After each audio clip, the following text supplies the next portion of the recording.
Folks, Black Star Network is here. Oh, no punches! I'm real revolutionary right now. Support this man, Black Media. He makes sure that our stories are told. Thank you for being the voice of Black America, Roland. Stay black. I love y'all. All momentum we have now, we have to keep this going. The video looks phenomenal. See, there's a difference between Black Star Network and Black-owned media and something like CNN. You can't be Black-owned media and be scared. It's time to be smart. Bring your eyeballs home. You dig?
Today is Wednesday, April 10th, 2024. Coming up on Roland Martin Unfiltered, streaming live for the Black Star Network. I'm here in Augusta, Georgia, courtesy of McDonald's attending the Masters.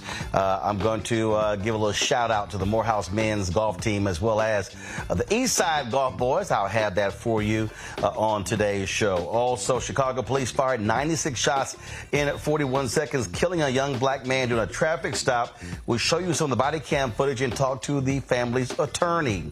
In Florida, Florida Sheriff's deputy get disciplined for strip searching a black man in broad daylight. We'll talk to the reporter who broke this story. In the Mississippi Goon Squad, it tortured two black men. They will never know what freedom feels like again. We'll tell you about those sentences right here on the show. Also, we'll be joined by Pro Football Hall of Famer Bruce Smith, who wants to emphasize the importance of black ownership in the casino project in Virginia, his home state. Folks, that and more. It is time to bring the funk on Roland Martin Unfiltered of the Black Star Network. Let's go. He's got it. Whatever the miss, he's on it. Whatever it is, he's got the scoop, the fact, the find. And when it breaks, he's right on time and it's rolling. Best believe he's knowing. Putting it down from sports to news to politics. With entertainment just for kicks, he's rolling. It's on go, roll, roll, y'all. It's Roland Martin, yeah. Rolling with Roland now. He's funk, he's fresh, he's real, the best, you know he's Roland Martin now.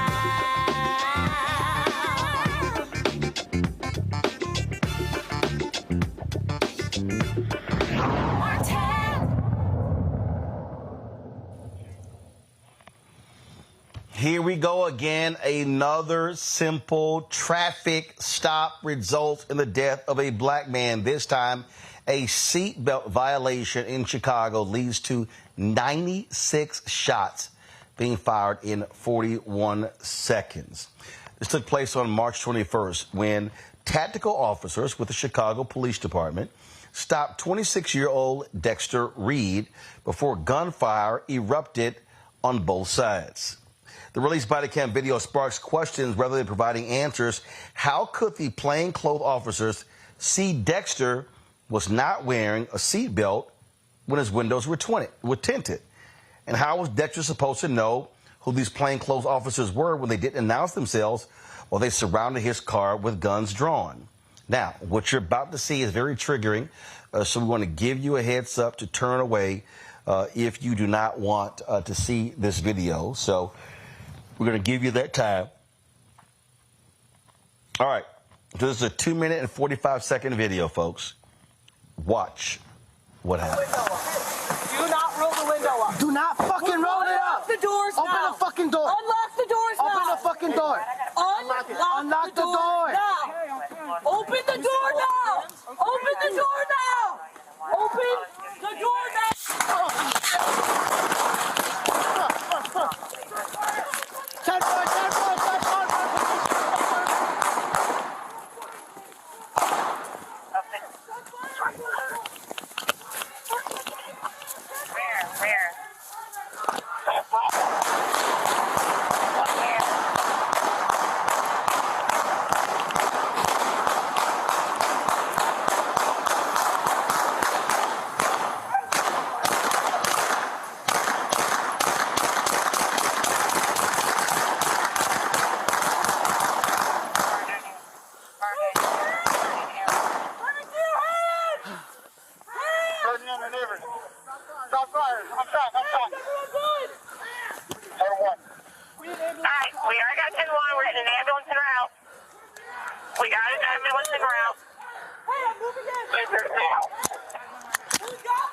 I got you. It's over there for near neighbors. We have an officer down. Dude, don't fucking move. Unit, step it up. We got ambulances en route. Don't move.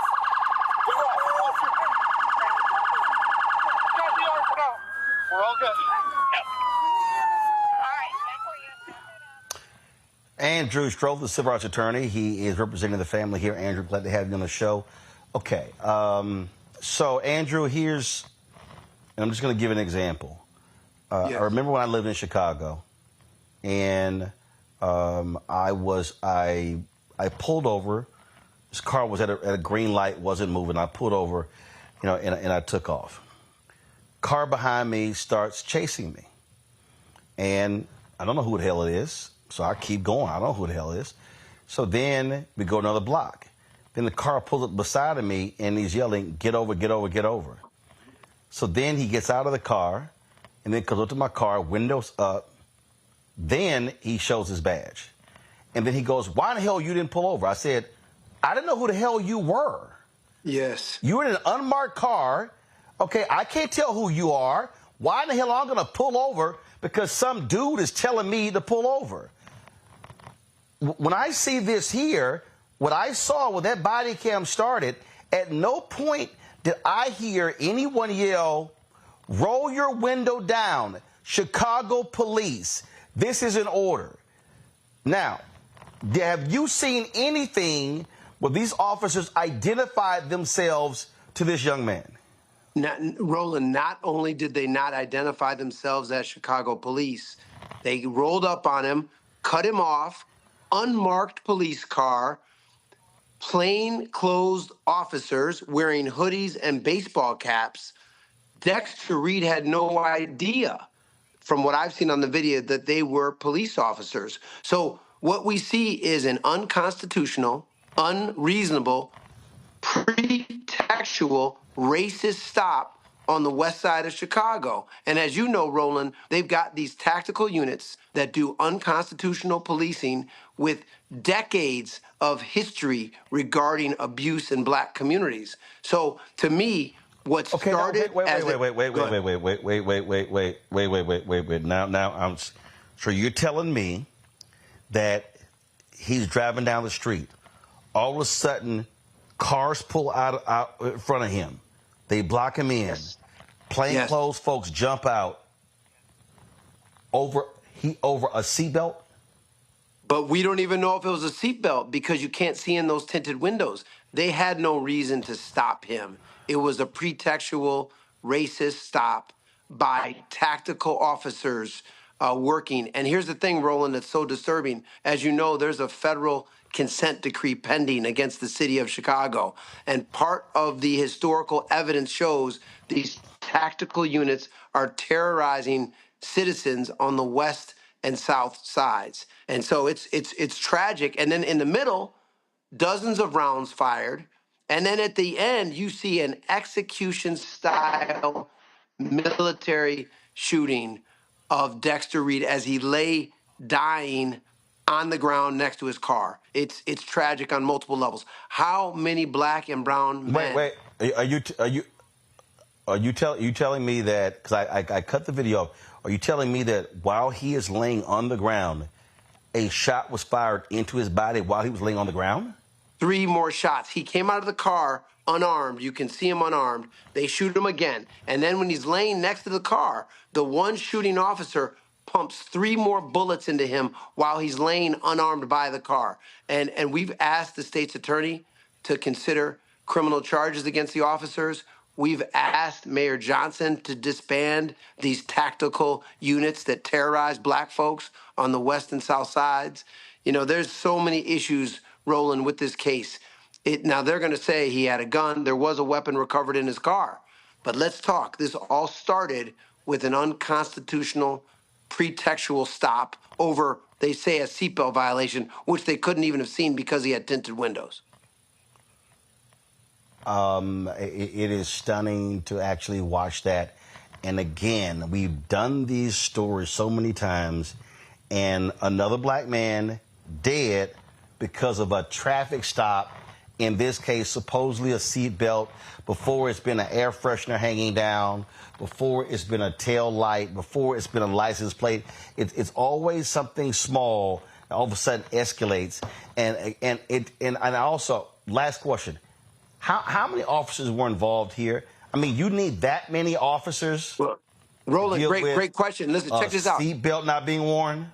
5 officers in an SUV, 4 men and 1 woman.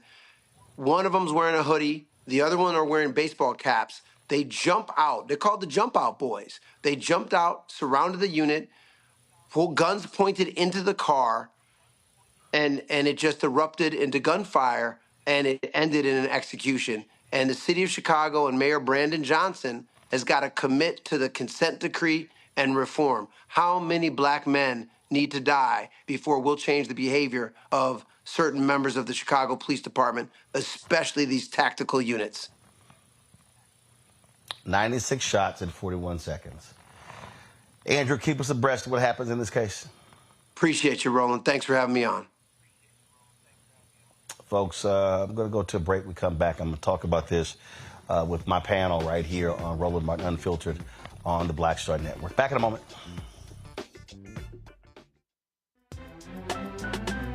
I'm Faraji Muhammad, live from LA.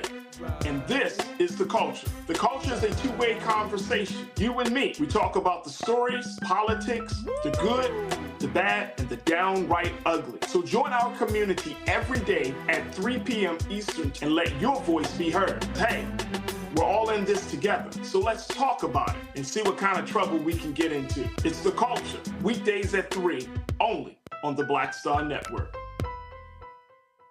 Fanbase is pioneering a new era of social media for the creator economy. This next generation social media app with over 600,000 users is raising $17 million, and now is your chance to invest. For details on how to invest, visit startengine.com/fanbase or scan the QR code. Another way we're giving you the freedom to be you without limits.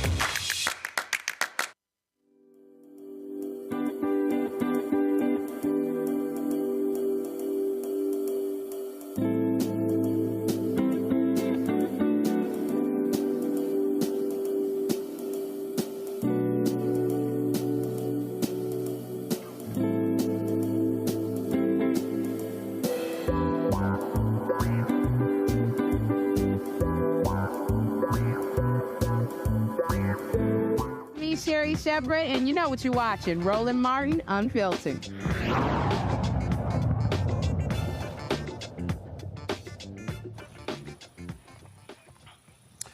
All right, folks, welcome back to Roland Martin Unfiltered here on the Black Star Network. Let me introduce my panel, Robert Portillo. He is host, People, Passion, Politics, News and Talk 1380 WAOK out of Atlanta. Scott Bolden. He is, of course, lawyer in D.C., former chair of the National Bar Association in D.C. Chamber, PAC, Chamber of Commerce PAC. Scott, listen. I understand the role of officers. I understand when it comes to combating crime. But it takes all of that for a seatbelt violation? Really? No, it doesn't take all of that. But, I love breaking these videos down. If you look at first of all, tactical units. So we're going to do this here. We're going to do this here. Make this point right here. And we have the video from several angles. And so what we're going to do is we're going to play these videos, and then we're going to go through that, and we can sort of describe. So make your initial comment. Then I'm going to have them replay the first video. And then guys get the other videos ready so we can actually break it down. First, tactical units aren't hired and aren't on duty to make traffic stops. That's the first thing. Even if they saw him coming from the front window of his car and said he didn't have his seatbelt on, that's not what tactical units do.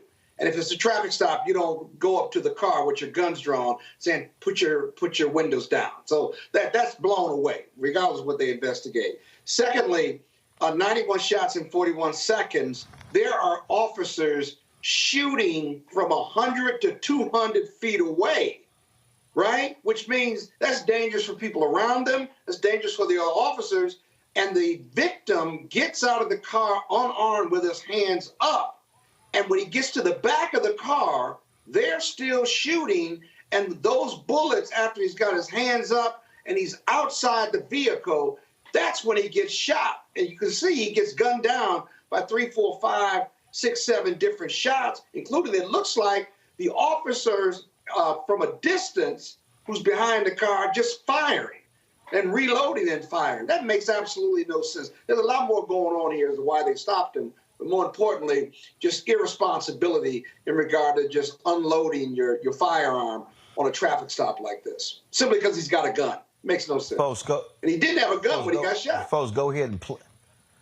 Right, and the other deal is you can actually carry a gun, and people carry guns for protection. Roll a video. No question about that. They didn't even ask him, did he have a weapon, by the way. And there you go. Audio turned up. Audio turned up. Unlock the doors now. Open the fucking door. Unlock the doors now. Open the fucking door. Unlock the door now. Open the door now. Open the door now. Open the door now.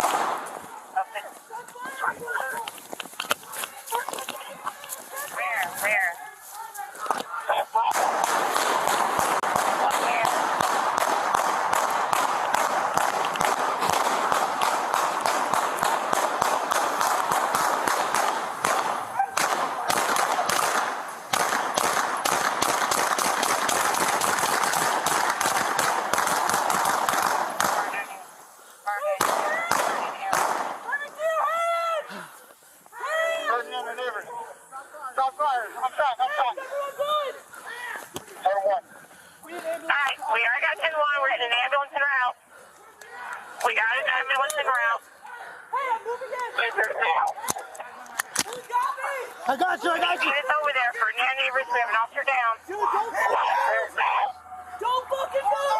Unit, step it up. We got ambulances en route. Don't move. He's dead. He's not going to move. We're all good. You think? Do we have any information on the offender? Hey, you got us? Watch us. Anybody with the kid over there for him? Do not fucking move! I don't know where the gun is. I don't know where the gun is. He started shooting at us. Hey, dude. Let go of the gun. Let go of the gun. All right, we have let go of the gun. I got the gun. Okay, we got tourniquet at 5. Yes, we have an officer shot in the car. Tourniquet applied in 04 hours. Do we have any information on the offender? 99, I'll be around. What's the guy? I don't know where it is. What's on it? What's on it? Check on it. Alright, do we have any offender information? Give us 1 second. Do we have any information on him? Hey, we got a casing right here. Heads up. Watch your feet. Watch your feet. If anybody there is getting in, give us any information. Yes. Yes. We are aware. We have an ambulance request there. All right, folks, now cue up the next video so we can look at it from that particular angle. And go ahead and press play. 11:32.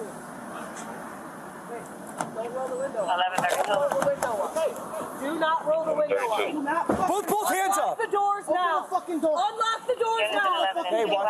Unlock the door now. Open the You door see both now. his hands? Open the door now. Open the door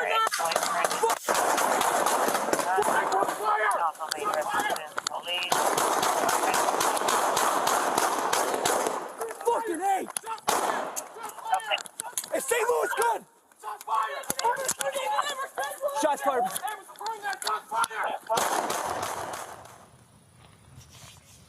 All right, so there's another angle. Let's play that one. Hey, put your window down, man. Roll the window down. What are you doing? Hey, roll this one down, too. Do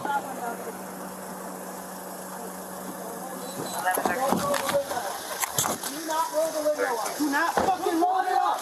Open the fucking door. Unlock the door now. Open the fucking Hey, door. unlock it. Unlock the door now. Open the door now.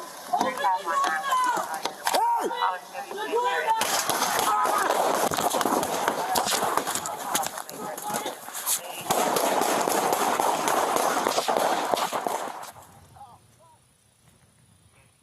All right, so we got 3 more videos.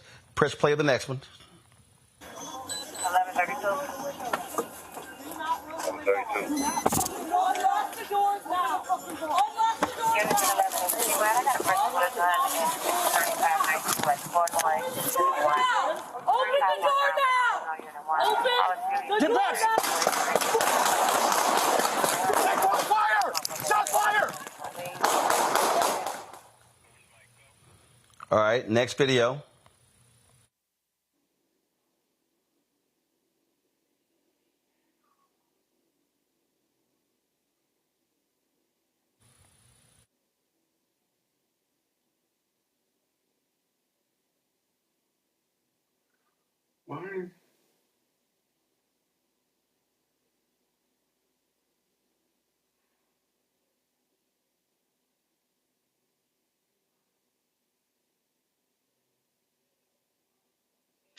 Why did they approach him with his guns drawn? This was a tactical stop. This was not a traffic stop. All right. Okay. Here's the last video. Here's the last video. Press play.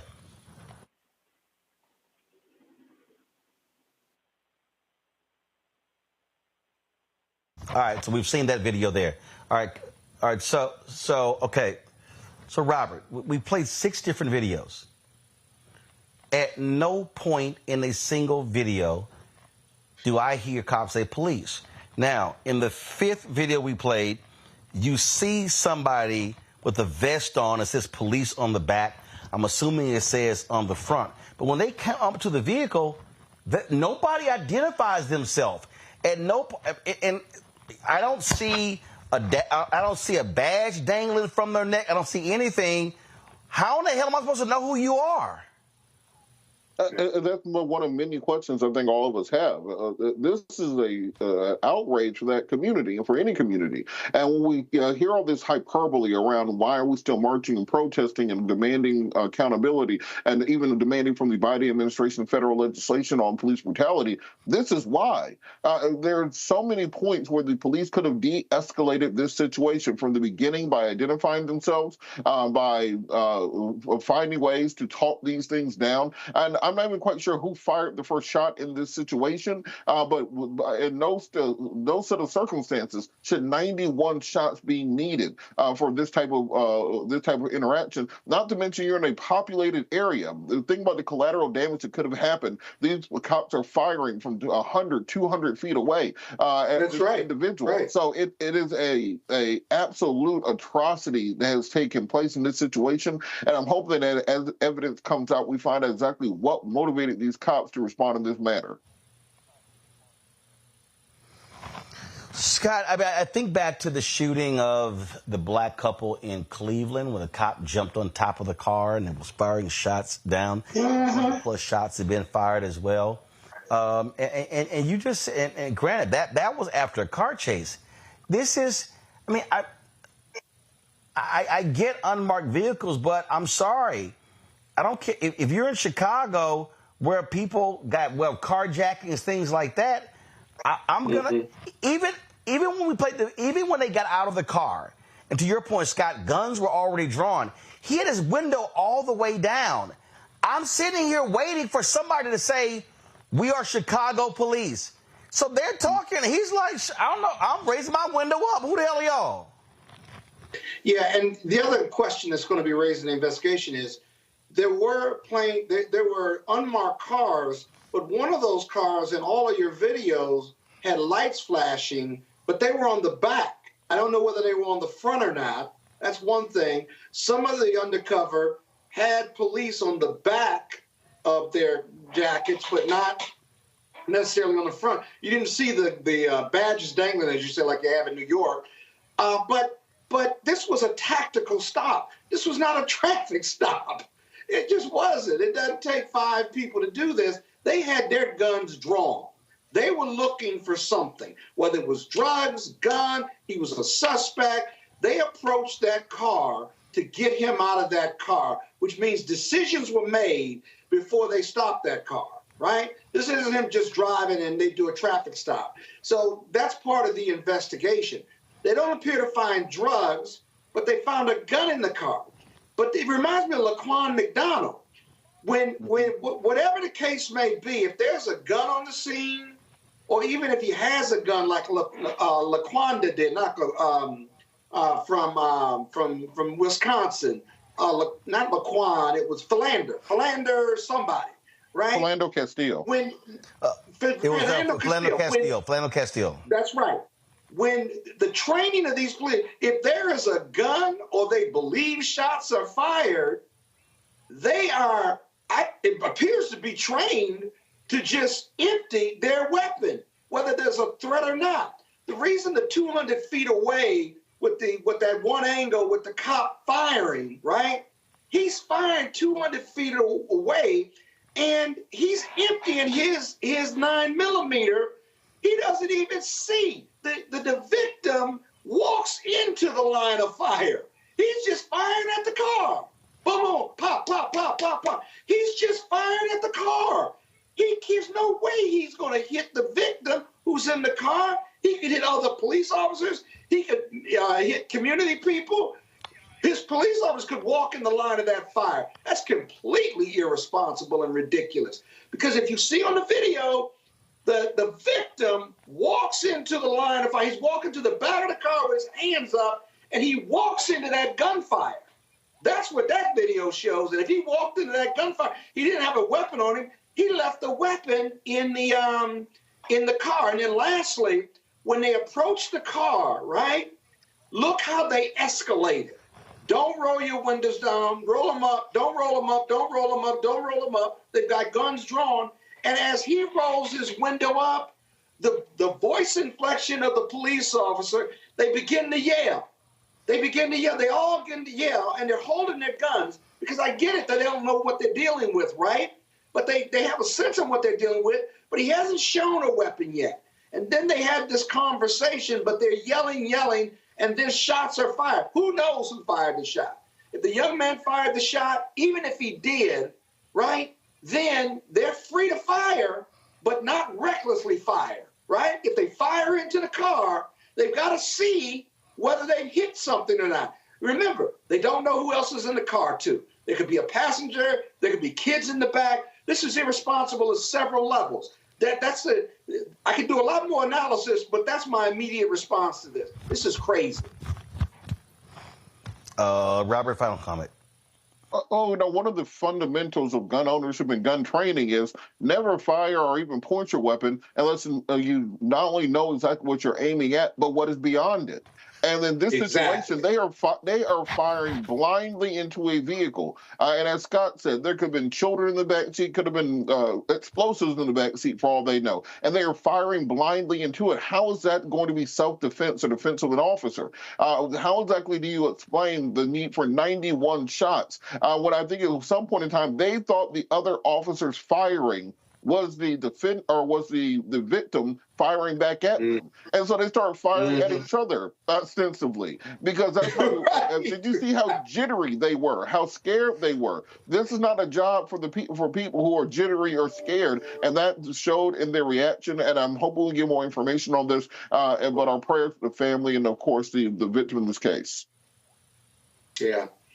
Absolutely insane. All right, folks, we'll keep you apprised of this story. We'll be right back on Roland Martin Unfiltered on the Black Star Network. Hatred on the streets, a horrific scene, a white nationalist rally that descended into deadly violence. White people are losing their damn minds. As an angry pro-Trump mob storms the U.S. Capitol, we've seen We're about to see the rise of what I call white minority resistance. We have seen white folks in this country who simply cannot tolerate black folks voting. I think what we're seeing is the inevitable result of violent denial. This is part of American history. Every time that people of color have made progress, whether real or symbolic, there has been what Carol Anderson at Emory University calls white rage as a backlash. This is the rise of the Proud Boys and the Boogaloo Boys. America, there's going to be more of this. Here's all the Proud Boys, guys. This country is getting increasingly racist in its behaviors and its attitudes because of the fear of white people. The fear that they're taking our jobs, they're taking our resources, they're taking our women. This is white fear.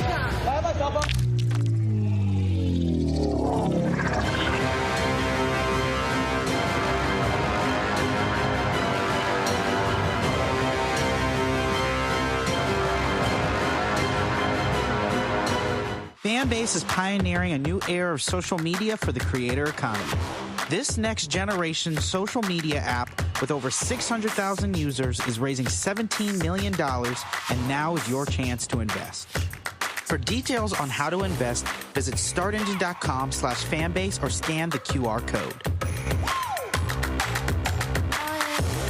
Another way we're giving you the freedom to be you without limits.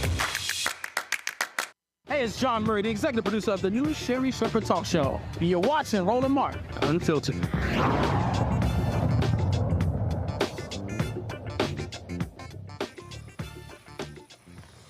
2022, a black man was strip searched in broad daylight in Jacksonville. Well, the results of that is that the sheriff's office has said that those officers were wrong and violated a policy. Ronnie Reed was stripped in the middle of a street in front of his family members. The officers did not find anything, but he was arrested for selling cocaine. The state's attorney's office dropped the charges against Reed in February, but only after spending more than a year pressing him to accept a plea agreement that would have sent him to prison for at least 4 years. Nicole Manna of the Tributary, the investigative reporter who broke the case, joins me now from Jacksonville. Glad to have you on the show, Nicole. Hi. So now the sheriff's department goes, yeah, they really didn't follow the rules in how he was pulled over and strip searched. Right. So the sheriff's office actually opened their investigation into this arrest after our reporting on what had happened, our reporting that questioned if they broke policy, if they broke state law. That investigation was opened in March of last year, and it was closed in September. We only learned about it by filing another records request asking for that investigation. They had never notified us that it was closed, despite the fact that our reporting is why it was opened. So now I'm confused. Okay, so the arrest takes place in February. They opened the investigation after the fact. What was he initially stopped for? So the arrest actually took place in September of 2022. We didn't publish our first story until March of 23. So that is when the investigation was open. What happened in that arrest is the police were doing a kind of drug operation. An undercover officer gave $20 to a different man, and that man was seen walking toward Ronnie Reed. That man went back to the officer, gave him whatever amount of cocaine, and then those officers approached Ronnie and searched him down, patted him down, didn't find any drugs, didn't even find the $20 that police had given the original man, and then that is when the strip search occurred. Wow. So they never actually saw Reed give this guy drugs, so therefore they assumed he was the drug dealer. Right. That's how it seems. The original arrest report on Ronnie isn't exactly clear of what happened other than this other man walked toward him. In the investigative file from the internal investigation, we saw an extra line that says an officer witnessed a drug exchange. But again, there were no drugs found on Ronnie, either at the time of the arrest or at the jail. The $20 that was given to the other man in exchange for cocaine was found in his hand when he was arrested. That money was never found on Ronnie Reed either. And his defense attorney told me that she brought that to the state attorney's office and said, "I've never seen a drug dealer give on credit." Wow. Again, another one of those crazy stories of what cops say one thing and something else, actually happens. But what was nuts here, they were trying to get this man to plead guilty. Right. They spent more than a year trying to persuade him to plead guilty and take a 4-year prison sentence. But he kept fighting. He went through multiple defense attorneys, and ultimately the case was dropped in November. I believe it was November 14th or 5th, or I'm sorry, February. I believe it was February 14th or 15th. And that is when the state attorney said that they did not have enough evidence to bring him to court and prosecute him. Questions from the panel. Robert, you first. So with this, will there be any sort of apology, restitution, anything paid to this man for what he's had to go through in this situation? Because I've had similar cases to this. This is not an isolated incident. What systemic changes is the police department going to make to stop this from happening in the future?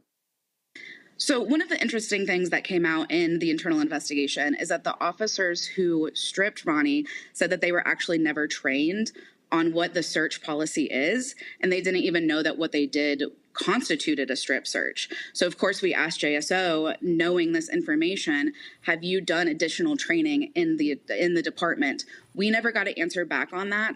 JSO told one of the local TV stations here that they do offer and do require training on searches. But again, we don't know if there's anything that they're doing beyond what training they say they already have. And I do know Ronnie is talking with a civil attorney. Scott? Yeah, Scott Bolden here. He needs to talk to a civil attorney about this. You know, the idea that the police believed that they could strip search someone in public because they didn't have proper training. I had good home training. I had good upbringing. Taking somebody's pants down or making them strip in public just seems to be just at your core. We shouldn't do that. We should take him to the station, or we should put him in the police van or something. Just your core should tell you that, whether you're a police officer or not. But here's another question, similar to Robert's, right? What about training and what about reformation of the prosecutor's office? I'm a former prosecutor from New York City. Either you got the evidence or you don't. Theoretically, philosophically rather, ethically, under most state bar rules and the APA, if you can't prove the case beyond a reasonable doubt, if you can't prove the case or you don't bring the case, then you don't sit there for a year and try to get them to plead or something, because that means they're not trying to do justice. They're trying to get a conviction, right? Any discussions with any groups or that state's attorney's office about that reformation piece or that ethical piece, because Ronnie ought to bring ethical charges against the assistant state's attorney for how they've handled this case. Because if they were going to dismiss it anyway, what were the internal memorandums about whether they could prove the case or not? And was there a memo that said, oh, just get him to take a plea, as opposed to dismissing him and doing justice? Roland, that's the difference between doing justice and just going after a conviction. Go right ahead, man. I think that is something that he's exploring with his civil attorney. We actually haven't heard too much from the state attorney's office on that, on why they decided to continue to pursue these charges. When we first wrote the story, the answer was essentially a crime was committed and we are moving forward with this case. Yeah. We haven't heard much of an apology or any other details of why this was dropped or what the internal communication looked like. But that is information that we are looking to get, hopefully, through future records.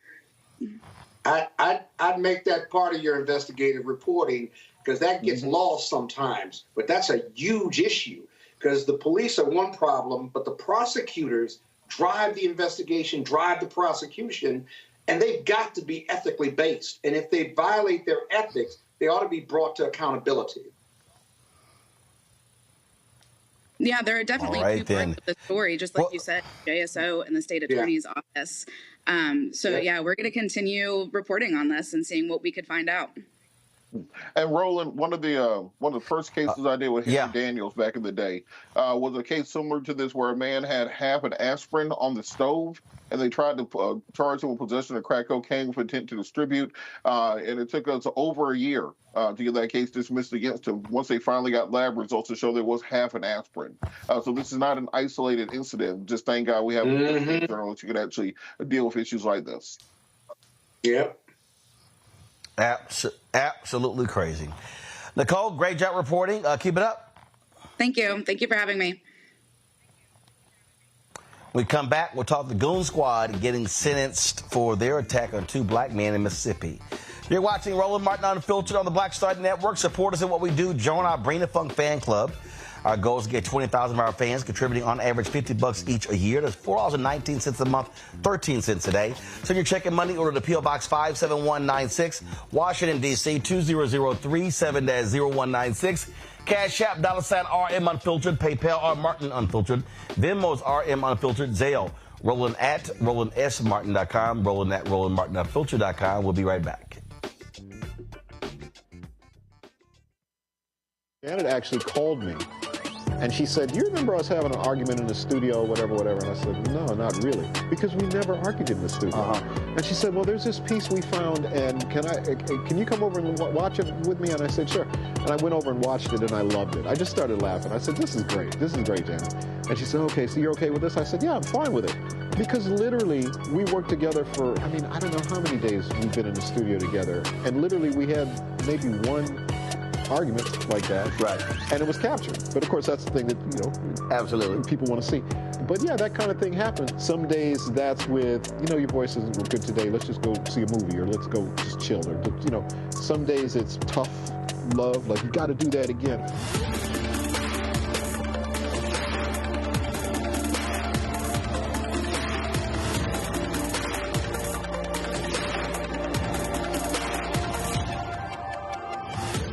Fanbase is pioneering a new era of social media for the creator economy.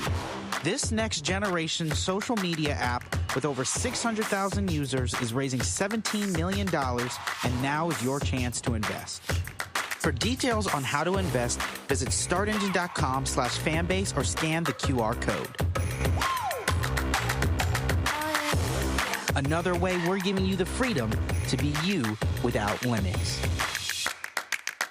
Farquhar, executive producer of Proud Family. You're watching Roland Martin Unfiltered.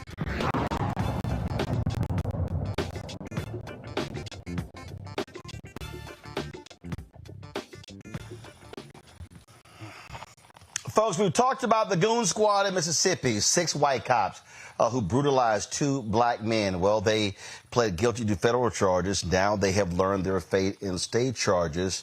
The 5 former Rankin County deputies and a former Richland police officer pled guilty to state charges in August for their involvement in a racist assault against Michael Corey Jenkins and Eddie Terrell Parker. The disgraced law enforcement officers have already been sentenced between 10 to 40 years in federal prison. Rankin County Circuit Judge Steve Ratcliffe sentenced Brett McAlpin, Jeffrey Middleton, and Daniel Opdyke to 15 years for a hindering prosecution and 5 years for conspiracy to commit hindering prosecution. Joshua Hartfield got 10 years for hindering prosecution and 5 years for conspiracy to hinder prosecution. Christopher Detman got 20 years in prison for burglary and 5 years for conspiracy. Hunter L. Ward got 20 years for aggravated assault, 20 years for burglary, and 5 years for conspiracy to commit hindering prosecution. The state sentences will run concurrently with federal sentences. They must permanently surrender their law enforcement certificates. I mean, you see right here these 6 thugs and what they did. And the bottom line is, let's not even believe for a second this was an isolated incident, Robert. Yeah, that's exactly what I was going to say, Roland. For every one case like this that comes to light, we had this with the Red Dogs in Atlanta years ago. So many law enforcement agencies around the country have squads of this nature, have groups of this nature. And often in the name of public safety, in the name of combating crime, because communities, when crime goes up, they get very lax on human rights all of a sudden.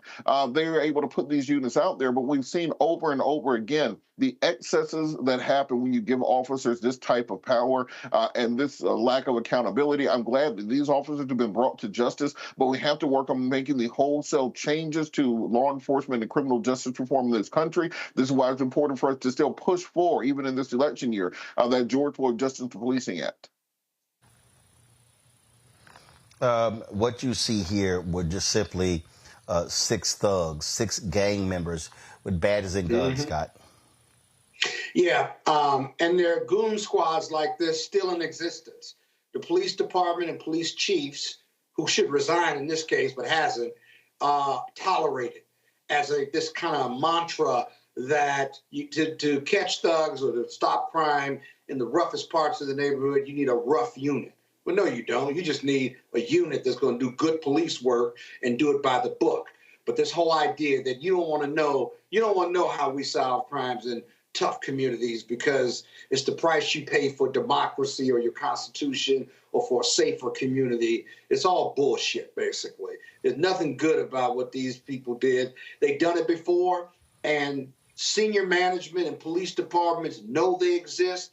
They tolerate it with a blink or a nod until something like this happens. And 9 times out of 10, it happens to poor black people, the least, the lost, and the left out. And then they're prosecuted or they're fired from the police force, but the damage has been done already. It's just pathetic. Yeah, and so certainly glad to see these thugs brought to justice. Speaking of bringing a thug to justice, Donald Trump's trial begins on Monday. This fool, y'all, this fool tried to sue the judge. I mean, he will delay and delay and delay. I mean, Scott, this is one of those where the judge has got to say, man, sit your ass down and stop this nonsense. They struck that down. I mean, this idiot. And also, today, Alan Weisselberg, who was his numbers guy, got sentenced today to five months into jail for committing perjury, lying about that. So, I mean, you got to be stupid to say, yeah, I'm willing to go to jail for Donald Trump. Well, Weisselberg benefited a lot from that inappropriate relationship, but he got another 5 months. He must like jail. He must like it, boy. But he done met somebody in jail because he keep going back for Donald Trump. But the judge in this case, made a very quick ruling and basically says, sit your ass down. Your day is coming. Your day in court is coming. And it's coming fast, your first criminal trial, the first time you've ever faced the criminal justice system, not the civil justice system. And I'm going to tell you, it's going to be tough on Donald Trump. I keep telling everybody that. Those cameras are going to be in the courtroom. You're going to see that this is his day of reckoning because he's going to get convicted of some of those counts, if not all of them, because it's a paper case. It's an easy case to try. It's about fraud. It's not about hush money. The lawyer for Donald Trump, they've got key witnesses, but they also have corroboration, written corroboration that regardless of what his lawyer pled to and went to jail for, it doesn't matter. They can corroborate what he's saying. And so his day of reckoning is coming. The press and politics and political folks make out like this is the least important case. 31 felonies is the most important case, and that judge will sentence him to jail. And whenever that happens, right, they're going to have a hard time getting him out or of serving that jail time. They could keep him out while the appeals work. But at some point in time, your day of reckoning is going to be upon Donald Trump. It's hard to imagine him winning the race, convicted with 30 or less or more felonies. It really is, because he won't be campaigning. And a lot of that money he's raising right now has got to go towards legal fees. So the Republican Party is in a hot mess because Donald Trump is leading the Republican Party right now. Very unfortunate for the Republicans who are not MAGA supporters. Robert, this man has attacked the judge's daughter. I guess he thinks that stuff flied. No, player. So they slapped him with a gag order. And then, am I the only one who found it strange that Michael Avenatti was on MSNBC last night talking from federal prison, saying Trump can't get a fair hearing? I know your ass sitting in jail for 17 years for stealing and everything else. For stealing and fraud. I don't want to hear his ass. Robert, I ain't trying to hear no Michael Avenatti jailhouse confessions. Look, Roland, this is what we talk about when we talk about the auction nature of the criminal justice system. When you have money, when you have access, when you have political connections, you have a completely different experience in the criminal justice system than the normal person. We have to tamp back down on that if we want to actually have a functioning system. One of our founding fathers, John Jay, talks about the legitimacy of our system in the criminal justice system, in the courts. The courts do not have armies. They do not have enforcement mechanisms. Therefore, the people have to actually believe that the system is fair, or else the system collapses around itself. What we see is if you have unlimited money, you can file unlimited lawsuits and motions and delay, etc. along the lines. That is something that is not available to your average defendant. Judges in these cases have to put guardrails in place to ensure that no one can use money or political connections or anything else to face a different criminal justice system than your average everyday person. Because once you start establishing that as a rule and as a fact, then people have no reason to believe in the system as it is, and that's how you end up with failed states like we see across the world right now. Absolutely. So it's nuts. So shall begin on Monday. All right, folks. We come back. I mean, please. I'm like Michael Albanese. He can't get a fair trial in New York. Shut up. Go back to your jail cell. All right, we come back. Bruce Smith, former NFL player, Pro Football Hall of Famer, now is a part of a casino being in Virginia. He says black folks should be participating economically in these areas, especially when they in majority black cities. You're watching Roland Martin Unfiltered on the Black Star Network. Next on the Black Table with me, Greg Carr, a conversation with Professor Toyin Falola, a man described by many as an African intellectual legend. He is without a doubt the most important and prolific writer, thinker, teacher, and servant of African studies in the modern world. And then today, we have George Floyd, the Black Lives Matters, and the re-emergence of radical black thought. We're honored to welcome him to a very special, can't miss episode of The Black Table, only on the Black Star Network. Fanbase is pioneering a new era of social media for the creator economy. This next generation social media app with over 600,000 users is raising $17 million, and now is your chance to invest. For details on how to invest, visit startengine.com/fanbase or scan the QR code. Another way we're giving you the freedom to be you without limits. Bruce Smith, creator and executive producer of The Proud Family, Louder and Prouder, and you're watching Roland Martin Unfiltered.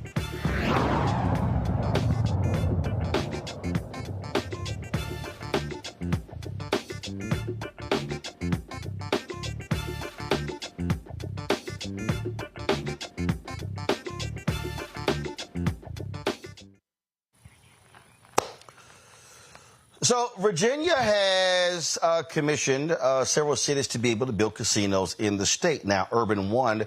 They had 2 referendums. They lost those 2 in Richmond. Now you have an effort that's in Petersburg, Florida. And Bruce Smith, Pro Football Hall of Famer, says, you know what? Why are these casinos being built in black cities and black people not participating? Well, he has joined several others to bid on that casino. There are a number of people who are vying for that license. They are very lucrative licenses, and so Bruce Smith joins us right now. Bruce, glad to have you here. The reality is, right, since Don Barton died, there's not been a single African-American owner of a casino in the United States. Well, and hi, Roland. It's good to be on your show, and thanks for having me. I hope that we're about to change that. There's too much at stake.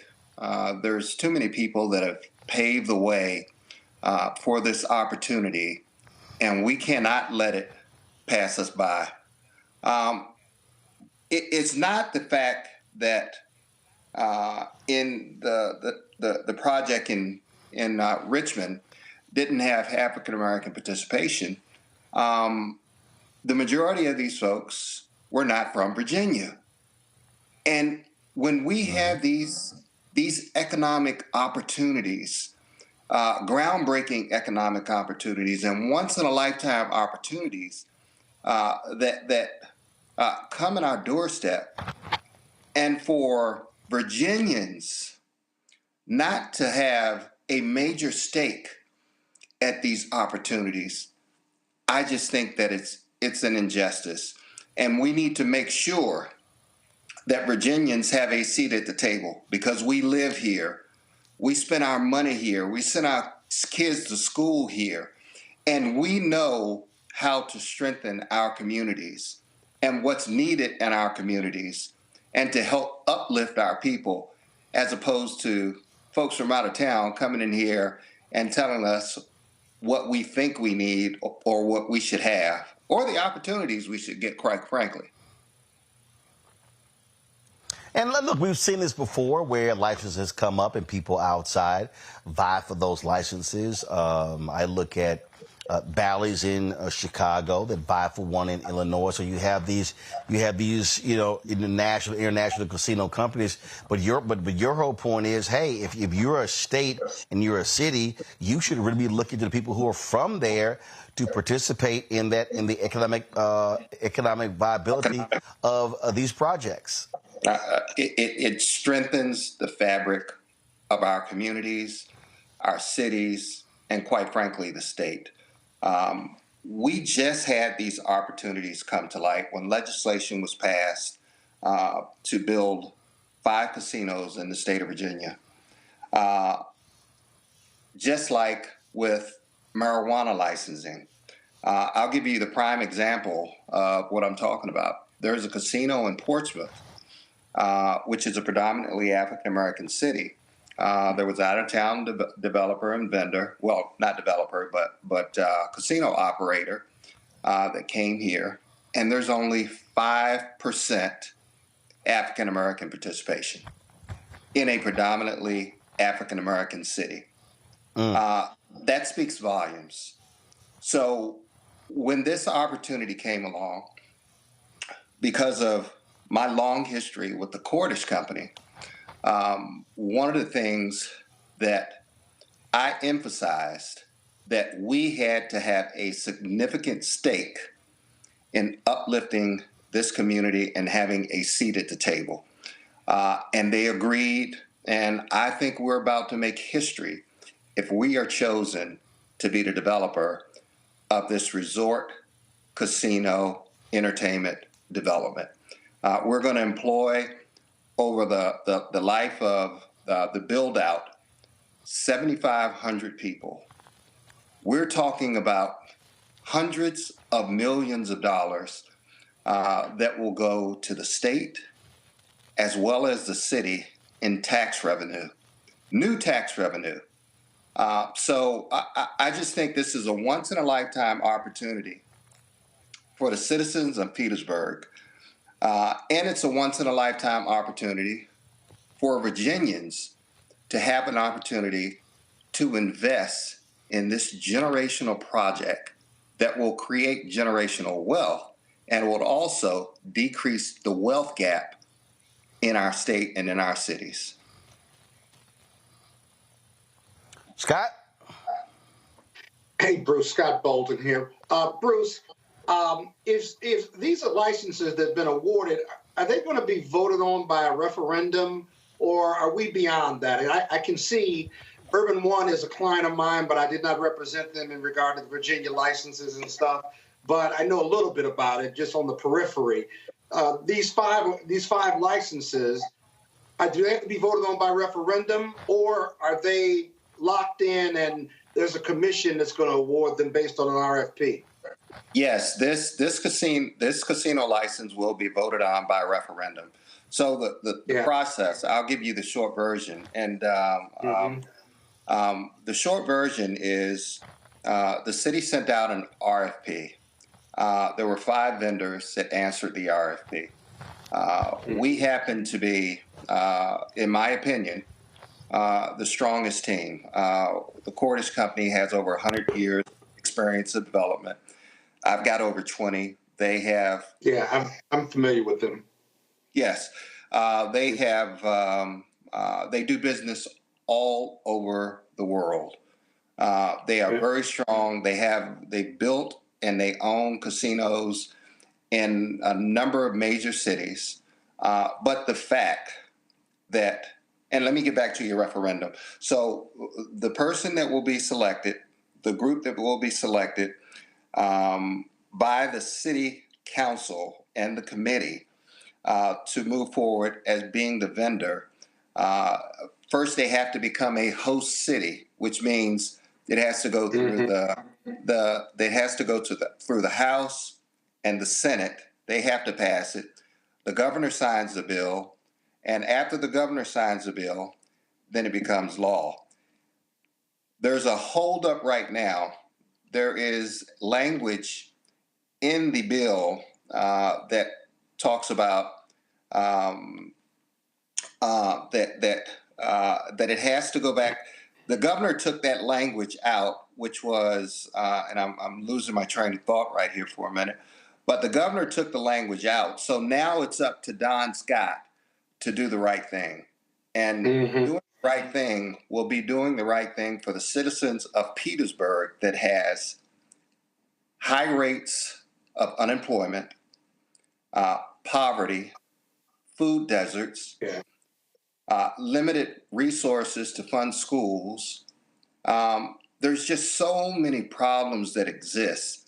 And this will be the economic engine that this city needs to provide hope, entertainment, and give these folks a shot in the arm with good paying jobs and a prosperous future. Yeah, but Bruce, I'll just share this with you. I don't think you have to worry about Black people in Virginia supporting this initiative, because they certainly want it.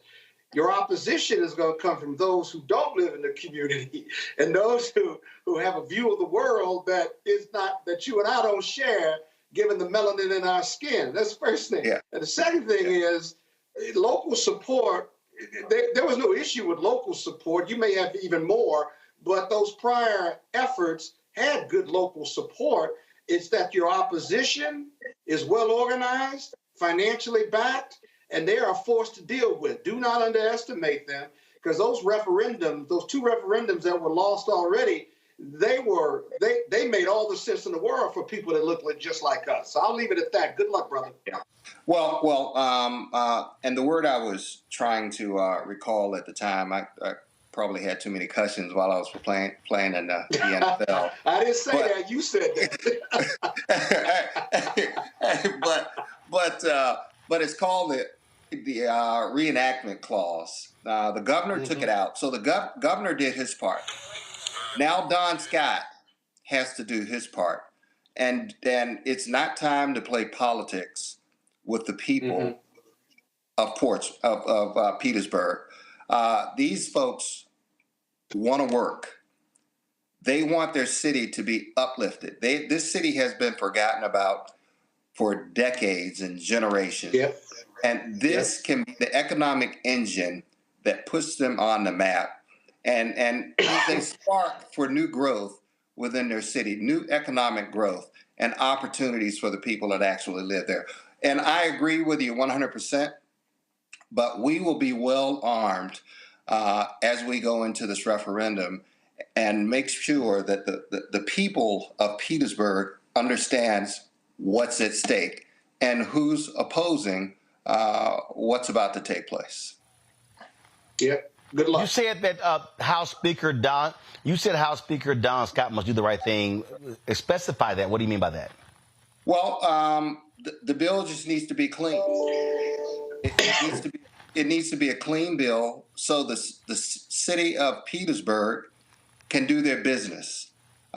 This opportunity should not be delayed, not one single day longer. These folks in Petersburg desperately need this economic engine, this opportunity for this once-in-a-lifetime project to delay it any significant amount of time. It would put people in the same state that they've been in for a lifetime. They need this project in the worst way, and we want to do everything we can to make sure that we bring a project that brings massive number of jobs, create tax revenues, so they can repair their roads, so they can fund their schools, so they can have the tax revenue and the jobs that are created to sustain families, and they can feel proud about it. All right, then. Bruce Smith, man, I appreciate it. Good luck in your efforts. Roland, thanks so much for having me on, and appreciate all the work you do throughout all the communities all over this country, man. Much love and respect.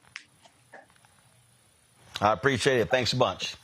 Thanks. All right, folks, going to break. We come back. Donald Trump says, I know why Jewish people and the blacks are voting Democrat, and I'm going to tell you why. Yep. We're going to show that racist next. You're watching Roland Martin Unfiltered on the Black Star Network. On the next Get Wealthy with me, Deborah Owens, America's Wealth Coach, nurses are the backbone of the healthcare industry, and yet only 7% of them are Black. What's the reason for that low number? Well, a lack of opportunities and growth in their profession. Joining us on the next Get Wealthy is Needy Bartonelli. She's going to be sharing exactly what nurses need to do and what approach they need to take ownership of their success.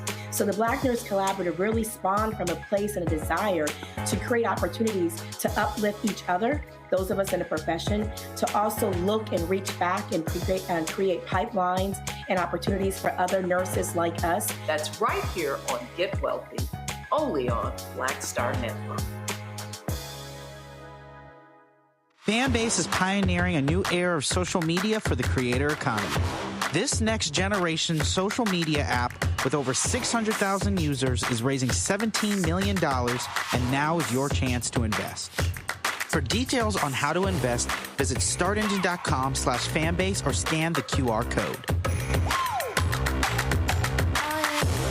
Another way we're giving you the freedom to be you without limits. I am Tommy Davidson. I play Oscar on Proud Family, Louder and Prouder. Right now, I'm rolling with Roland Martin, unfiltered, uncut, unplugged, and undamn believable. You hear me?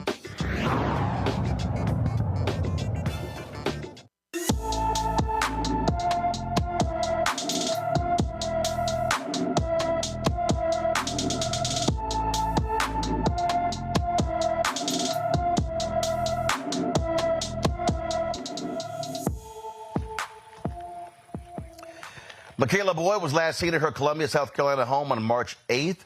The 15-year-old is 5 feet tall, weighs 130 pounds, with black hair and brown eyes.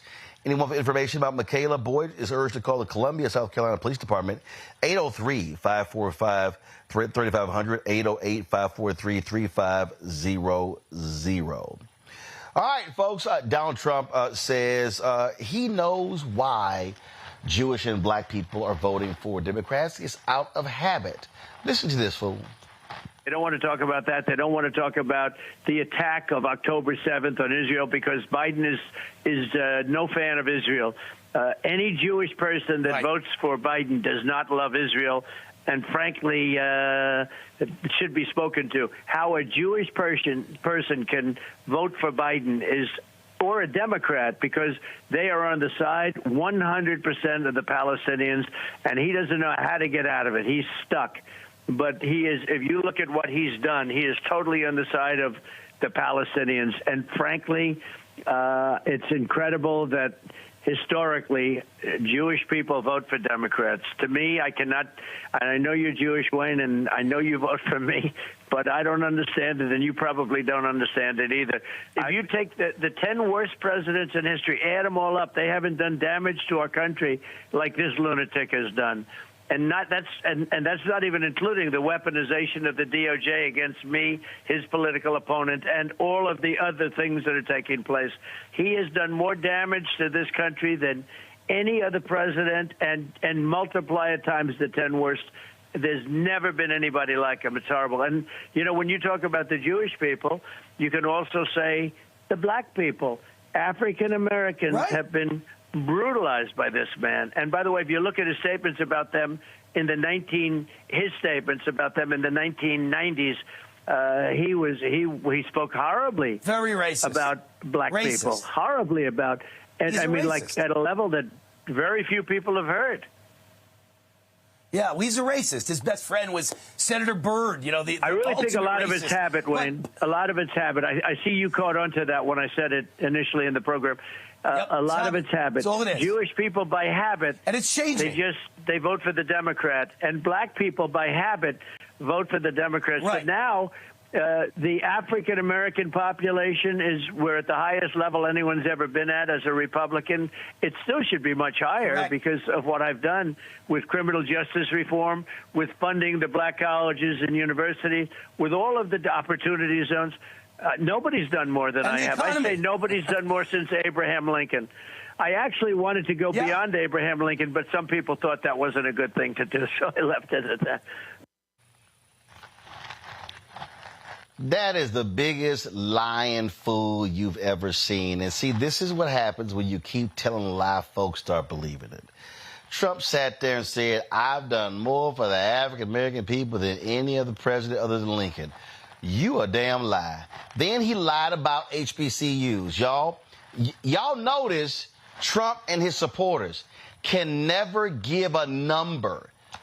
They can never give a number, Scott, as to how much money they gave to HBCUs. Senator Tim Scott, Trump, they can never give a number. Then he talked about what I did for criminal justice reform. First of all, it's not what you did. The Democrats passed the bill in the House. Then when the bill got passed in the House, it was stripped in the Senate only because Senators Dick Durbin, Kamala Harris, Cory Booker said this ain't strong enough. So, and then he loves some opportunity zones. Scott, I have yet to find, and I've been looking, I've yet to find any data on these opportunity zones that shows how they benefited black folks and low-income people. Can't find it.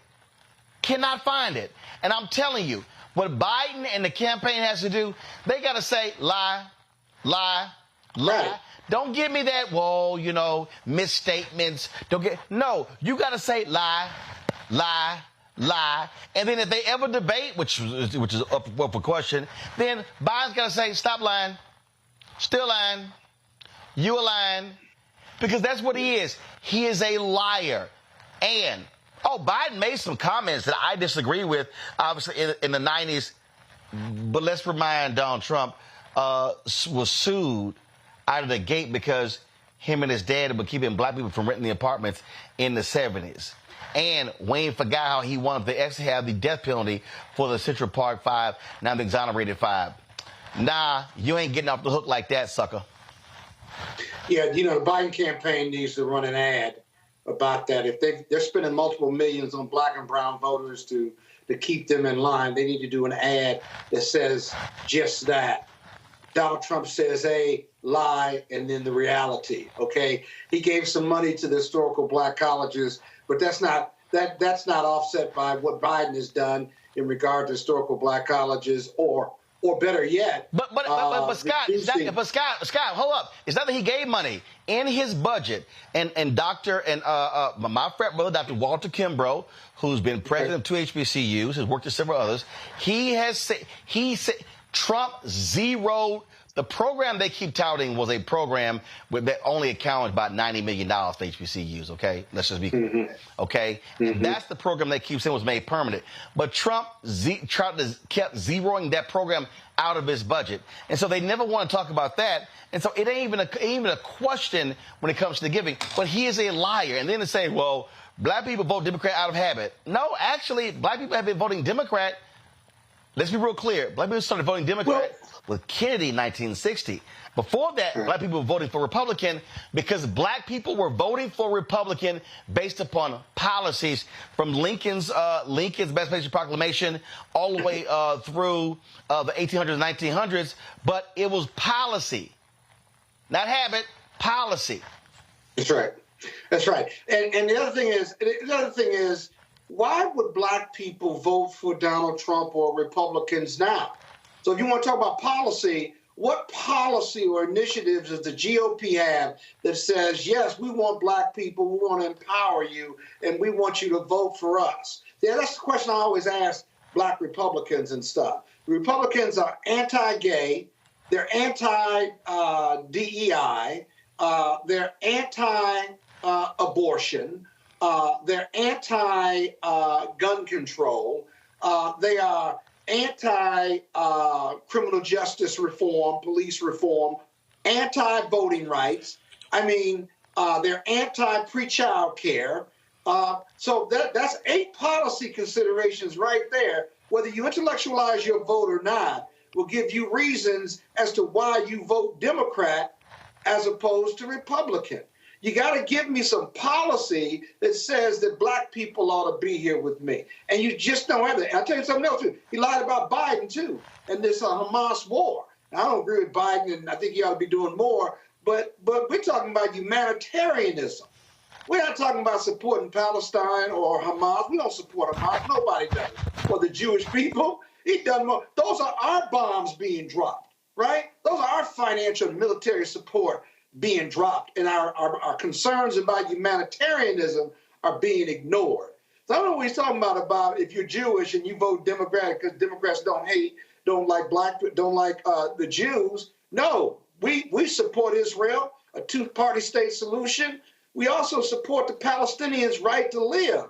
Instead of bulldozing Gaza, there's got to be a way to eliminate Hamas, who, by the way, isn't even in Gaza. The leadership is elsewhere in Qatar. But just bulldozing them through military, you're not going to outrun these images, Palestinians and children and hospitals and camps being bombed because there are 1 or 2 Hamas leaders there. There's got to be a better way. And you got to give these people a way out, and you got to give them food. Hell, they're over there bombing aid workers. They bombed and killed the hostages, right? And what about the hostages? We got to bring them home. Those are Americans. Some of those people are Americans too. But just bombing your way through to stay in office, Bibi Netanyahu, to not face criminal justice charges, to stay in office because you don't want a referendum or you don't want new elections, right? At the expense of 30,000 Palestinians, something's got to give. All Biden is saying is, listen, we support you, but there's got to be a better way to do that. How is that anti-Israel? It just simply isn't. So, I don't know why we give credence to anything he says, because he just lies all the time. You say it enough times, he believes it, and he but I don't believe it. But the reality is you got people who believe the lies, and we have to say, no, here's the truth. And I'm telling you right now, okay, I don't care what any poll says. If you are black and if you are broke and white, if you broke and Latino, you got to be a fool voting for Donald Trump. That man don't give a damn about none of y'all. He ain't letting y'all walk through the lobby of any of his hotels. This man is an absolute ingrate. He is demonic. He is evil. He deserves absolutely no votes whatsoever. And it manifests itself. He's told you who he is. Believe him, right? And we just won't. Since when did we oppose Biden because he's too old? All of a sudden we don't like his age. You won't like his energy. Really? Well, I like what he's doing with the economy for sure. I like what he's doing with climate change for sure. I like what he's done on the abortion issue. I like all that. And there's more than enough reason to vote for him for those reasons alone. I'll tell you one last thing, Roland. This abortion issue, I'm going to tell you, you can talk about the economy, you can talk about criminal justice reform, you can talk about all this. Let me tell you something. The value differential, if that's a word, the value differential in this election may be democracy and all those other things, but abortion, driving a wedge issue and leveraging that issue on abortion, where you have white women around this country telling their stories, because it's more than just abortion. It's life sciences, it's healthcare, it's the ability to have babies or to save your life if you've got a bad birth process, if you will. That's got to resonate with every woman in here. I don't like seeing women get abortions, but it's a woman's choice. The government ought not be in it. And 75% of Americans, wherever you poll, maybe 65%, say it ought to be a woman's choice. Even in red, poor, conservative states, those numbers are there. And so I think it's going to be a real wedge issue. If the Democrats don't put their foot in and drive a truck through that issue, then I don't think they're going to win. But abortion has got to be front and center. I got some fool in our in our chat talking about Roland, stop lying. Point me the lie. Point out the lie. Show me how much money went to HBCUs under Trump compared to Biden-Harris. I'll wait. Donald Trump he accidentally went to a HBCU because they had this event that we were going to give him an award, Benedict College, that got ridiculed and slammed because it was really put on by some Republicans. This man is a fraud. All he cares about are the rich in this country, and for the life of me, I don't know what y'all folks with no college degree, only high school diplomas are thinking by saying you're going to vote for this man. He don't give a damn about nobody making $40,000 or less. Hell, he don't care if you're making $100,000 or less. He is unscrupulous. He is a fraud. He's a shameful individual, and he keeps lying. And I'm going to call out the lie when he says it. Lie, lie, lie, lie, lie. L-I-E, not L-Y-E. Lie. L-I-E. He's a liar. And again, I dare any of y'all watching, please bring to me the proof how opportunity zones have been effective. I'll wait. Let me go to a break. I'll be right back.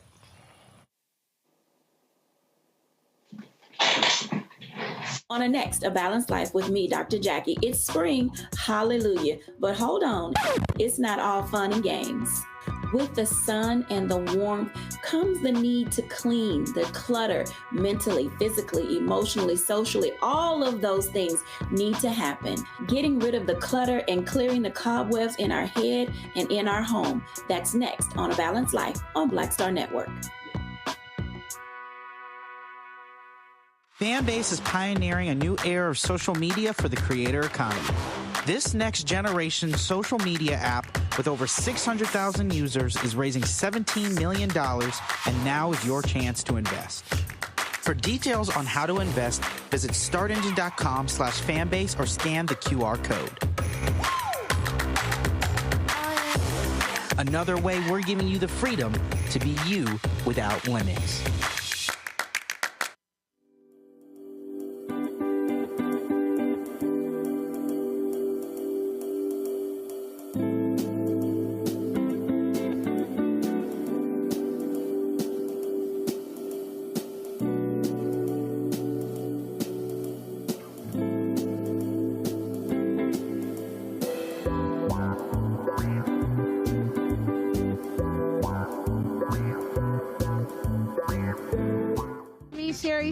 With Sammy Roman. I'm Dr. Robin B., pharmacist and fitness coach, and you're watching Roland Martin Unfiltered.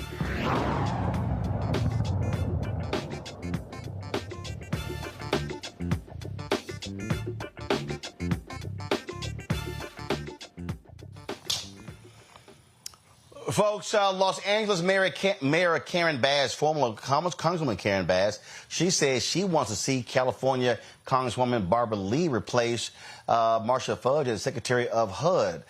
Fudge, of course, announced her decision to step down. She's a former Congresswoman from Ohio, and the White House has not indicated who Biden is going to name as his next HUD secretary. They're responsible for billions of dollars when it comes to housing, but Bass says she wants to see Lee. Remember, Lee ran for the United States Senate, and so she's not running for her congressional seat, and so her term will be up when the new Congress is sworn in July. So we'll actually see what happens there. Folks, I'm here in Augusta, Georgia, where the Augusta National Invitational, also known as the Masters, is taking place. I'm guest of Mercedes-Benz here. And I was at the course today. Today was a practice round. It was also the par 3 contest. And I ran into a couple of groups that Mercedes has invited out, and they've invited the East Side Golf. We've had them on the show, in addition to the Morehouse Golf Team. Check it out.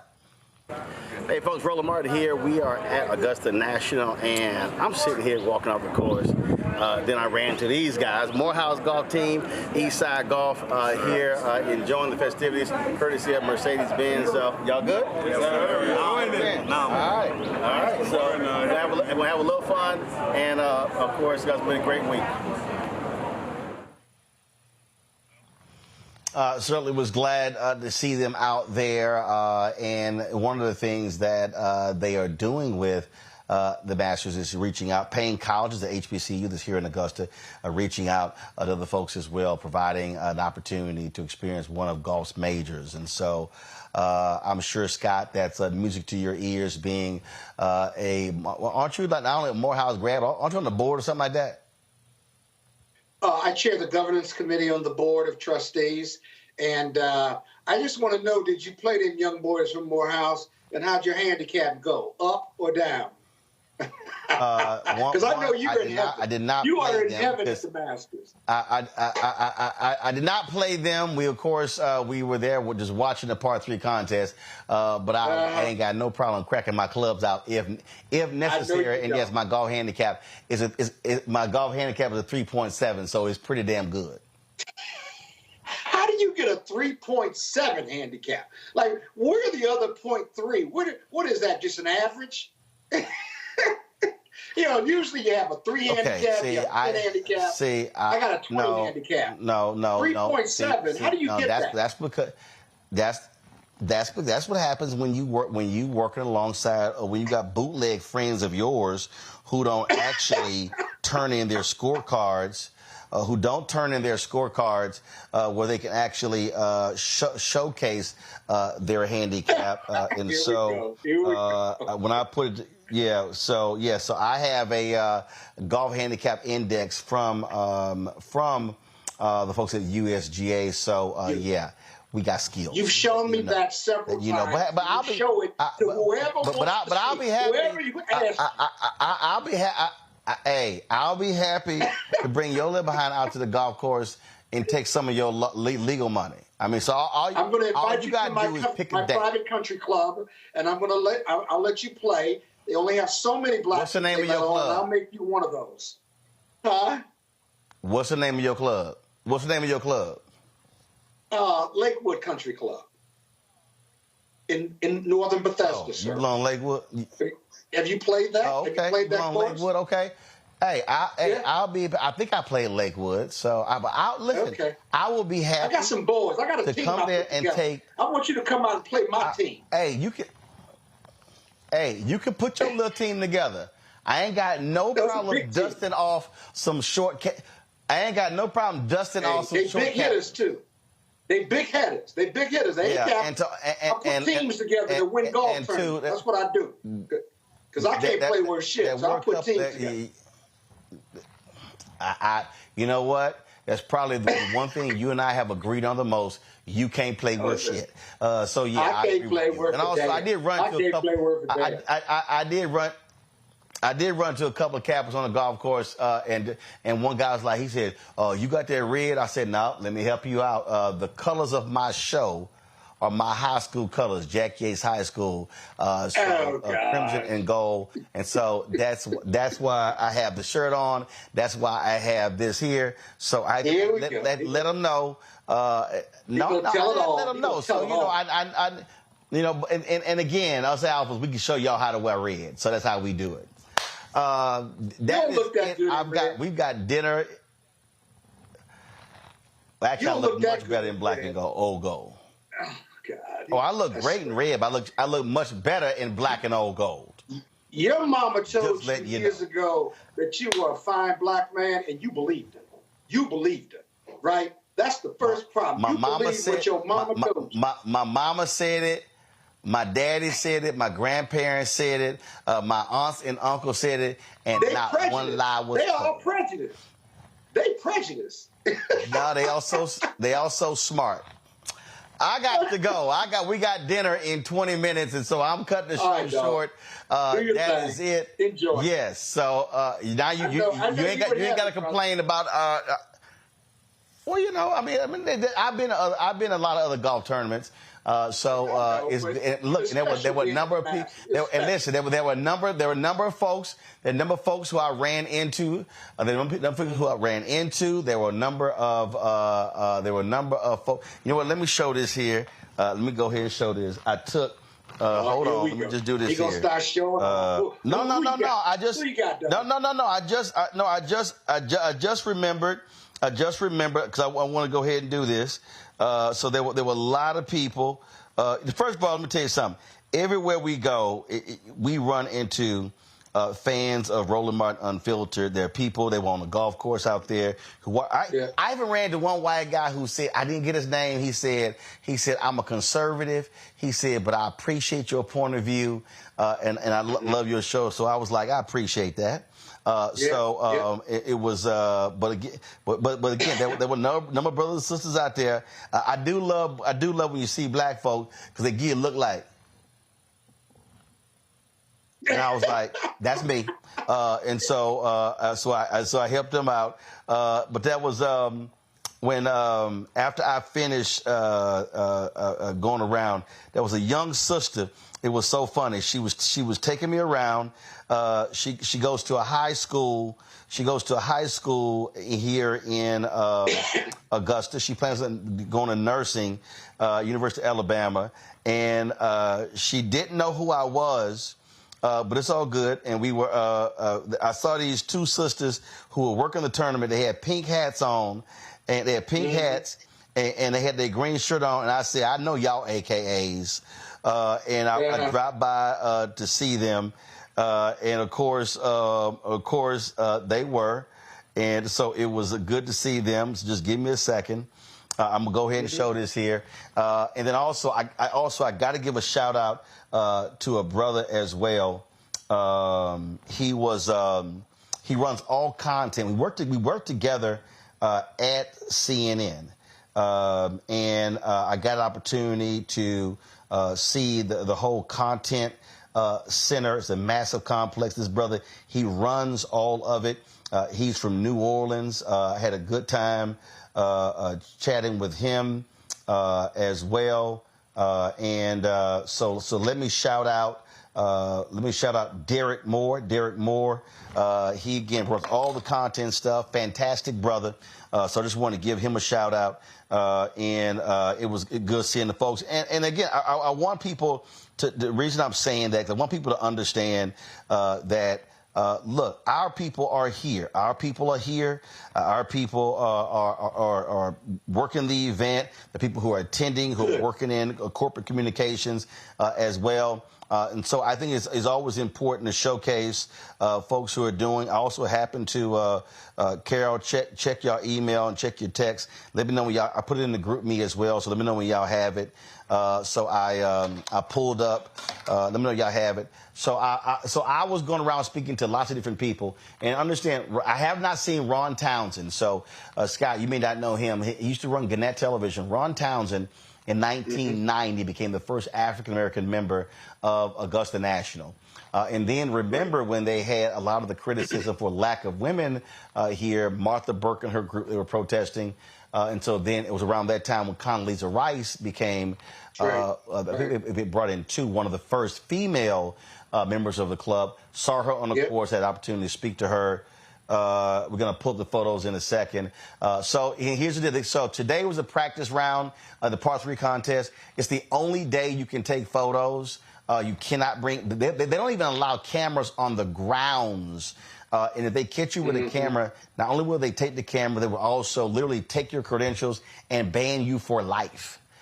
So could not have any of that, but I did have the opportunity to take some pictures. To Derek Moore, again, who runs all of content for the Masters, a team of over 1,000. He gave me a tour of the whole facility. We worked together at CNN back in the day, and so it was great to see him. We're going to show his photo in a second. Let me know when y'all got it. And then I cannot remember this. Okay, check your text. It's also in Group Me. There also was, like I say, the sister who drove me around. She was giving me the tour of the whole joint. That was too funny as well. And so she said, you know what? She says, she said, my apologies. I don't know who you are. She said, but my mama and them probably do. I said, baby, you tell your mama and them who I said, when you tell your mama and them your mama and them who you drove around, they gonna tell you exactly who you drove around. But you know, one of the things that I do is I speak to everybody. I speak to all of, you know, everybody who worked there. You know, that's how you're supposed to do it. So it was the brothers and sisters who worked the security, who working on the grounds, who working in the sessions. I ran into this one sister. She was Sigma Gamma Rho. Scott, we were in the concessions area, and we're in the merchandise area because they do crazy business in merchandise. And so we took a picture, and I said, because she didn't have a camera, I said, listen, we're going to email it to you. No. She said, I need you to autograph my hat. So, see, Scott, that's how I know you don't know. Scott, I know you don't know this feeling, Scott. I know you don't know what that's like. So let's go ahead and pull the photos up. You did? Oh, that's right. That's right. People keep telling. People keep telling you. Do you see? They said, yeah. And they tell you to your face, stop giving Roland a hard time. So yeah. So go ahead and pull the photo. Go ahead and pull the photos up, y'all. We play. So that's my man. That's my man. Moore. That's my man. Like I say, he runs the content deal. Great brother. So good to see him. Derek Moore. This is the young sister who would drive me around. If y'all know her, if her people know her, let her know. I put her on TV because she didn't realize I had a show. And then what we got next? So that's a photo I shot. That was on one of the part threes. Condoleezza Rice. I got opportunity to speak to her as well. So and that's another photo of her. So. Look at my social media, folks. We're going to have some more content. And again, today was the only day I could take photos, so I had to get much as I can. So, you know what I should have took a picture of all the black people I ran into.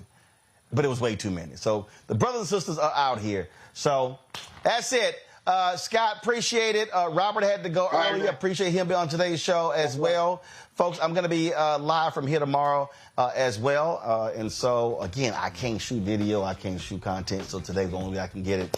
But it was so great seeing the brothers at Eastside Golf. We featured them in our marketplace segment. And great to see the brothers on the Morehouse golf team as well. Folks, that's it. Y'all watching. You're watching YouTube. Hit the like button, y'all. We should easily be 1,000 likes. Please support us in what we do. I also hope y'all understand that, we appreciate Mercedes inviting us. I'm talking to them with love because, we had a Mercedes Sprinter, got totaled. We were having it rebuilt. And so, I'm talking to them about also being a sponsor partner of Roland Martin Unfiltered, the Black Star Network. But we appreciate the opportunity for us to be able to go places, cover these stories, because we get to interface with fans, people who support our show. There were people who said, man, I donate to your show as well. In fact, at dinner, there's a band performing. One of the brothers took a picture. He said, I got to donate now. And I'm like, yes, you do. That's what we do. And so we want y'all to support us as well, because, again, our goal is to cover the stuff other people are not covering and talk about the issues that matter. We hate the fact that we have to show these videos when brothers have been shot and killed by police officers. But here's the whole deal. Other media is not covering that stuff. They're not covering it. And I'm going to tell you right now, these attorneys, they thank me because they say, Roland, if you're the only one covering this stuff, we have an outlet. We have be able to reach our people, to put pressure on elected officials and others when it comes to these cases. I've had family members stop me and tell me, thank you for covering the story. My loved one was shot and killed, and you were the only place we were able to tell our story. So that's why we do what we do. And so if this show doesn't exist, we don't have that outlet. So please, your support is critical. Join our Brain and Funk fan club. Send your check and money order to P.O. Box 57196, Washington, D.C., 20037-. at 0196. Cash App is $RM Unfiltered. PayPal R Martin Unfiltered. Venmo's RM Unfiltered. Zelle Roland at RolandSMartin.com. Roland at RolandMartinUnfiltered.com. Be sure to download the Black Star Network app, Apple phone, Android phone, Apple TV, Android TV, Roku, Amazon Fire TV, Xbox One, Samsung Smart TV. Folks, that's it for us. I'll see you guys tomorrow right here. Roland Martin Unfiltered on the Black Star Network. Holla! Folks, Black Star Network is here. Oh, no punches! I'm real revolutionary right now. Support this man, Black Media. He makes sure that our stories are told. Thank you for being the voice of Black America, Roland. Stay black. I love y'all. All momentum we have now, we have to keep this going. The video looks phenomenal. See, there's a difference between Black Star Network and Black-owned media and something like CNN. You can't be Black-owned media and be scared. It's time to be smart. Bring your eyeballs home. You dig? Pull up a chair. Take your seat. The Black Tape with me, Dr. Greg Carr, here on the Black Star Network. Every week, we'll take a deeper dive into the world we're living in. Join the conversation only on the Black Star Network. Hi, I'm Dr. Jackie Hood Martin, and I have a question for you. Ever feel as if your life is teetering and the weight and pressure of the world is consistently on your shoulders? Well, let me tell you, living a balanced life isn't easy. Join me each Tuesday on Black Star Network for A Balanced Life with Dr. Jackie. We're all impacted by the culture, whether we know it or not. From politics to music and entertainment, it's a huge part of our lives, and we're going to talk about it every day right here on The Culture with me, Faraji Muhammad, only on the Black Star Network. I'm Deborah Owens, America's Wealth Coach, and my new show, Get Wealthy, focuses on the things that your financial advisor and bank isn't telling you, but you absolutely need to know. So watch Get Wealthy on the Black Star Network.